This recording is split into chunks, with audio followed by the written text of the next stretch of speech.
This is a Fernet Branca Lace Tuile Cookie Garnish. Why? Well, I'm a mixologist and I tend to overcomplicate things sometimes. Sorry. No, for real, Fernet con Cola is Argentina's national drink. In fact, it is so popular there, Fernet Branca opened their only factory outside of Milan in Argentina to meet local demand. But the drink also gained a lot of popularity within the craft cocktail culture, so I decided I wanted to make one that would really look like a craft cocktail. Here's how.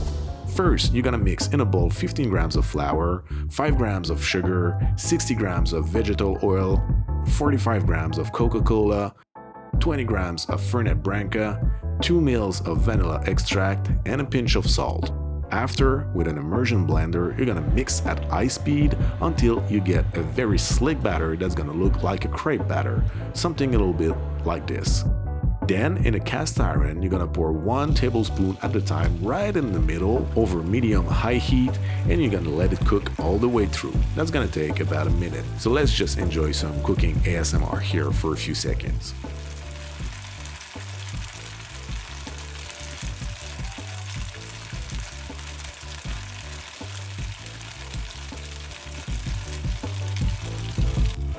When it's ready, you can take it out of the heat, leave it rest for about a minute until it solidifies a little bit. After that, you can take it out of the cast iron with a spatula and with a paper towel, just absorb the extra fat. And this is it, my friends. This is how we make the Fernet con Cola Lace Tuile Cookie Garnish. Cheers to you, my friends, and cheers to the Fernet con Cola.